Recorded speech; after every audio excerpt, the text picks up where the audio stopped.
Anne of Avonlea by Lucy Maude Montgomery. Chapter 4. Different Opinions.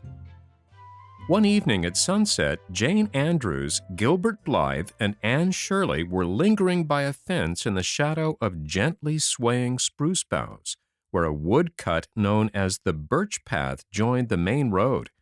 Jane had been up to spend the afternoon with Anne, who walked part of the way home with her. At the fence they met Gilbert, and all three were now talking about the fateful morrow, for that morrow was the 1st of September, and the schools would be open. Jane would go to Newbridge and Gilbert to White Sands. "You both have the advantage of me," sighed Anne.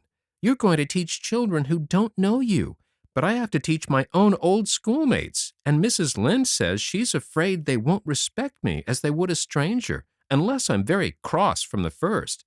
But I don't believe a teacher should be cross. Oh, it seems to me such a responsibility." "I guess we'll get on all right," said Jane comfortably. Jane was not troubled by any aspirations to be an influence for good. She meant to earn her salary fairly, please the trustees, and get her name on the school inspector's roll of honor. Further ambitions Jane had none. "The main thing will be to keep order, and a teacher has to be a little cross to do that. If my pupils won't do as I tell them, I shall punish them." "How?" "Give them a good whipping, of course." "Oh, Jane, you wouldn't!" cried Anne, shocked. "Jane, you couldn't." "Indeed, I could and would, if they deserve it," said Jane decidedly. "I could never whip a child," said Anne with equal decision. "I don't believe in it at all. Miss Stacy never whipped any of us, and she had perfect order, and Mr. Phillips was always whipping, and he had no order at all.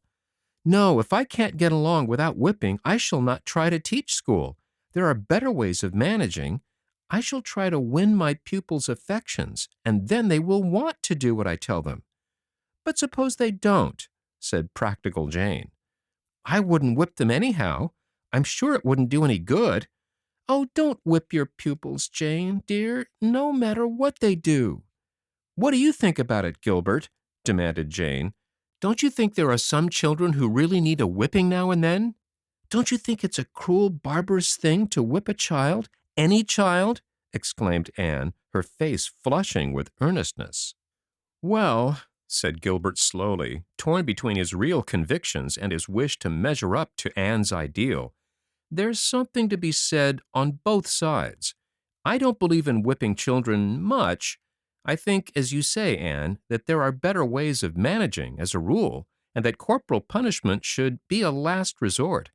But, on the other hand, as Jane says, I believe there is an occasional child who can't be influenced in any other way, and who, in short, needs a whipping, and would be improved by it. Corporal punishment as a last resort is to be my rule." Gilbert, having tried to please both sides, succeeded, as is usual, and eminently right, in pleasing neither. Jane tossed her head.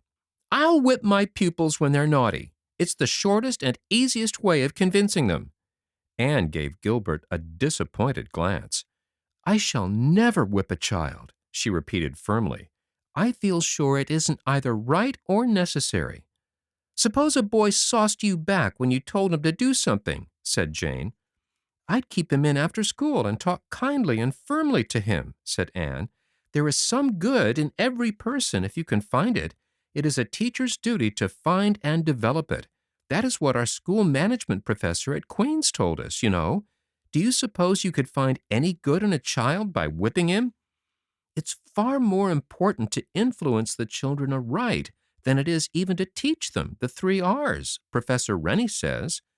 But the inspector examines them in the 3 R's, mind you, and he won't give you a good report if they don't come up to his standard," protested Jane. "I'd rather have my pupils love me and look back to me in after years as a real helper than be on the roll of honor," asserted Anne decidedly. "Wouldn't you punish children at all when they misbehaved?" asked Gilbert. "Oh, yes, I suppose I shall have to, although I know I'll hate to do it. But you can keep them in at recess, or stand them on the floor, or give them lines to write." "I suppose you won't punish the girls by making them sit with the boys," said Jane slyly.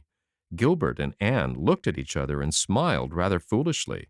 Once upon a time, Anne had been made to sit with Gilbert for punishment, and sad and bitter had been the consequences thereof.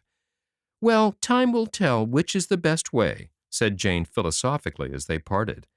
Anne went back to Green Gables by way of Birch Path, shadowy, rustling, fern-scented, through Violet Vale and past Willowmere, where dark and light kissed each other under the firs, and down through Lover's Lane, spots she and Diana had so named long ago. She walked slowly, enjoying the sweetness of wood and field and the starry summer twilight, and thinking soberly about the new duties she was to take up on the morrow.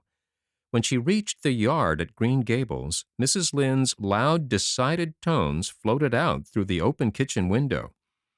"Mrs. Lynde has come up to give me good advice about tomorrow," thought Anne with a grimace. "But I don't believe I'll go in. Her advice is much like pepper, I think, excellent in small quantities, but rather scorching in her doses. I'll run over and have a chat with Mr. Harrison instead." This was not the first time Anne had run over and chatted with Mr. Harrison since the notable affair of the Jersey cow. She had been there several evenings, and Mr. Harrison and she were very good friends, although there were times and seasons when Anne found the outspokenness on which he prided himself rather trying. Ginger still continued to regard her with suspicion, and never failed to greet her sarcastically as "red-headed snippet." Mr. Harrison had tried vainly to break him of the habit by jumping excitedly up whenever he saw Anne coming and exclaiming, "Bless my soul, here's that pretty little girl again," or something equally flattering. But Ginger saw through the scheme and scorned it. Anne was never to know how many compliments Mr. Harrison paid her behind her back. He certainly never paid her any to her face. "Well, I suppose you've been back in the woods laying in a supply of switches for tomorrow," was his greeting as Anne came up the veranda steps. "No, indeed," said Anne indignantly. She was an excellent target for teasing because she always took things so seriously. "I shall never have a switch in my school, Mr. Harrison. Of course, I shall have to have a pointer, but I shall use it for pointing only." "So you mean to strap them instead? Well, I don't know, but you're right. A switch stings more at the time, but the strap smarts longer. That's a fact." "I shall not use anything of the sort. I'm not going to whip my pupils." "Bless my soul!" exclaimed Mr. Harrison in genuine astonishment. "How do you lay out to keep order, then?" "I shall govern by affection, Mr. Harrison." "It won't do," said Mr. Harrison. "Won't do at all, Anne. Spare the rod and spoil the child. When I went to school, the master whipped me regular every day because he said if I wasn't in mischief just then, I was plotting it." "Methods have changed since your school days, Mr. Harrison." "But human nature hasn't. Mark my words, you'll never manage the young fry unless you keep a rod in pickle for them. The thing is impossible." "Well, I'm going to try my way first," said Anne, who had a fairly strong will of her own and was apt to cling very tenaciously to her theories. "You're pretty stubborn, I reckon," was Mr. Harrison's way of putting it. Well, we'll see. Someday when you get riled up, and people with hair like yours are desperate apt to get riled, you'll forget all your pretty little notions and give some of them a whaling. You're too young to be teaching anyhow, far too young and childish." Altogether, Anne went to bed that night in a rather pessimistic mood. She slept poorly and was so pale and tragic at breakfast next morning that Marilla was alarmed and insisted on making her take a cup of scorching ginger tea. Anne sipped it patiently, although she could not imagine what good ginger tea would do. Had it been some magic brew, potent to confer age and experience, Anne would have swallowed a quart of it without flinching. "Marilla, what if I fail?" "You'll hardly fail completely in one day, and there's plenty more days coming," said Marilla. "The trouble with you, Anne, is that you'll expect to teach those children everything and reform all their faults right off, and if you can't, you'll think you've failed."